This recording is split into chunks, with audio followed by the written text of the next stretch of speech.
nossa leitura de hoje está baseada no versículo que está no Evangelho de Lucas, capítulo 15, versículo 18, em que o texto é o seguinte: levantar-me-ei e irei ter com meu Pai. Está sendo comentado por Emmanuel aqui no livro Fonte Viva, na lição 13, Ergamo-nos. Quando o filho pródigo deliberou tornar aos braços paternos, resolveu intimamente levantar-se, sair da cova escura da ociosidade para o campo da ação regeneradora, erguer-se do chão frio da inércia para o calor do movimento reconstrutivo, elevar-se do vale da indecisão para a montanha do serviço edificante, fugir à treva, penetrar na luz, ausentar-se da posição negativa e absorver-se na reestruturação dos próprios ideais. Levantou-se e partiu no rumo do lar paterno. Quantos de nós, porém, filhos pródigos da vida, depois de estragarmos as mais valiosas oportunidades, clamamos pela assistência do Senhor de acordo com os nossos desejos menos dignos, para que sejamos satisfeitos? Quantos de nós descemos voluntariamente ao abismo e lá dentro, atolado na sombria corrente de nossas paixões, exigimos que o Todo Misericordioso se faça presente ao nosso lado através de seus divinos mensageiros, a fim de que os nossos caprichos sejam atendidos? Se é verdade, no entanto, que nos achamos empenhados em nosso soerguimento, coloquemo-nos de pé e retiremo-nos da retaguarda que desejamos abandonar. Aperfeiçoamento pede esforço.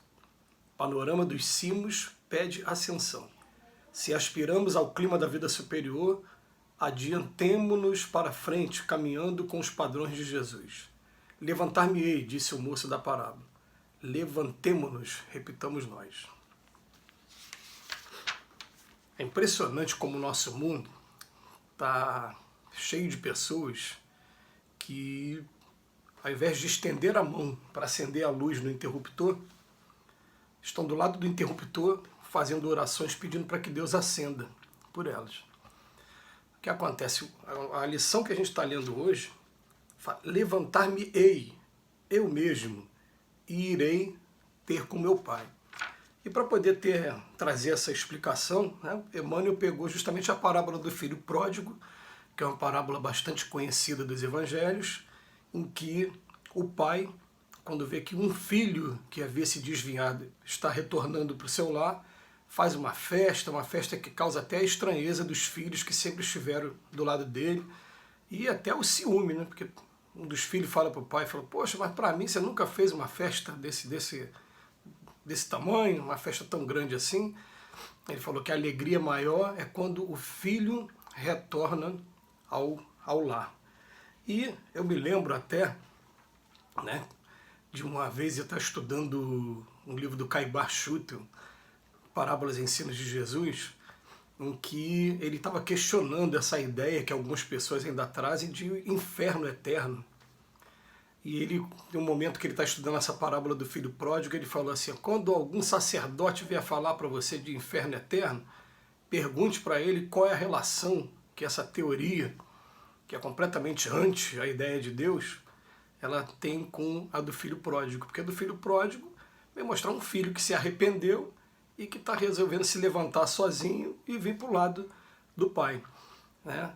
Então ele vem trazendo a ideia de que o Evangelho é um Evangelho para ser estudado para o Espírito, e que o Espírito está muito além somente dessa vida, que a gente pode ter arrependimentos, pode ter, né, novos comportamentos também do outro lado da vida, quando a gente chegar lá do outro lado da vida, voltar para o outro lado da vida. Porque é lá do outro lado da vida que é a vida real mesmo, que essa aqui é muito breve, essa aqui passa muito rápido. Mas quando a gente vê uma lição como essa, ele vem mostrando assim, ó, quando o filho pródigo falou que ia se levantar, o que acontece? Sair da cova escura da ociosidade, sem fazer coisa nenhuma, para ir para o campo da ação regeneradora. Agora eu quero colocar minhas energias em movimento. Porque o que acontece? A gente começa a perceber aí nos jargões populares, né, que a mente vazia, a gente pode dizer que para a gente, né, dando uma linguagem muito própria nossa, é a oficina do obsessor. Para poder mudar o jargão aí de algumas religiões, né? Porque o que acontece? Nosso pensamento ele é muito guiado o tempo todo, né? Tem até um estudo no Livro dos Espíritos que fala assim, né? De ordinário, nós somos dirigidos o tempo todo, o nosso pensamento é dirigido o tempo todo, porque foi Paulo de Tarso mesmo que disse em suas cartas que estão rodeados por uma nuvem de testemunhas, né? Tem muitas testemunhas aqui em tudo quanto é lugar, observando cada ato que a gente está praticando. Então ele fala aqui pra gente, ó, quando a gente começa a colocar a nossa mente saindo da ociosidade para a ação regeneradora, as energias começam a conspirar em nosso favor. Erguer-se do chão frio da inércia estava parado para o calor do movimento reconstrutivo. Tem muita poesia, né, sempre por trás das frases de Emmanuel. Do vale da indecisão para a montanha de um serviço edificante. Fugir da treva para penetrar a luz. Né? Vem colocando tudo decisão que ninguém pode tomar por você. Nós temos que tomar por nós mesmos. Chega um determinado momento que até nesse ponto, às vezes a gente nesse trabalho de reforma, a gente começa a identificar na gente o que está desafinado com a lei de Deus. Então a gente começa a enumerar dentro de um planejamento que é o planejamento talvez o mais válido dessa vida, a gente reconhecer aquilo que a gente precisa mudar na gente e começar a trabalhar para a mudança. E quando a gente vai começar realmente a mudar, a gente descobre que tem alguns fantasmas que eles são fortes demais, que eles nos dominam ainda muito, que não vão ser tão fáceis assim, né, da gente combater, da gente modificar o nosso comportamento. Aí, o que acontece? A gente simplesmente se levanta e começa a se entregar a um trabalho edificante, como ele fala aqui, um serviço edificante. E aí, a gente começa a sentir prazer por estar fazendo aquele serviço edificante e enquanto a gente está fazendo aquele serviço, a gente esquece dos nossos vícios, vai deixando de lado alguns costumes, e daqui a pouco a gente começa até a sentir a necessidade de aumentar as nossas horas de trabalho. O que eu estou querendo dizer é que, por exemplo, quando eu comecei a trabalhar no presídio como agente religioso há alguns anos atrás, bastante anos atrás já, né? Eu comecei a sentir que toda segunda-feira, quando era o nosso trabalho, eu fazia prece, eu procurava ter jejum de pensamentos e atitudes que pudessem atrapalhar. Eu queria estar naquele dia muito bem comigo mesmo para poder ir lá e levar uma mensagem boa. Eu comecei a perceber, por que só na segunda-feira? Então, se dá certo na segunda-feira, até porque na terça-feira os pensamentos equivocados voltavam todos, na verdade eles nunca deixaram de estar aqui, né? Estão aqui do nosso lado o tempo todo, igual um gato espreitando o rato. Então o que aconteceu? Eu falei, eu vou fazer isso na terça-feira também. Vou tentar fazer alguma coisa diferente na terça-feira.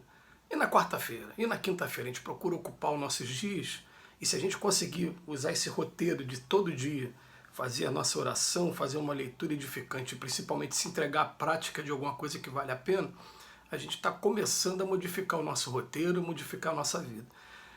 Os fantasmas continuam aqui, e continuam bem vivos, mas dentro da doutrina espírita a gente estuda assim, né, que reconhece o verdadeiro espírita pelo esforço que ele faz em domar suas más inclinações. Ó, elas não vão ser extinguidas ainda não estamos nessa etapa não, vão estar domadas. E também pela sua transformação moral, e a transformação moral, né, a gente com o tempo vai verificando que a gente já não fica mais, né, com simpatia a algumas atividades, a gente começa a modificar a nossa antena, começa a modificar o nosso comportamento também, né, e daqui a pouco ele começa até a ser percebido por outras pessoas. Então, ele coloca pra gente aqui, ó, aperfeiçoamento pede esforço. Nós temos que fazer o nosso esforço para modificar a nossa vida, para controlar, conter as nossas paixões, porque a pena para isso é simplesmente a gente ficar perdido daqui a pouco.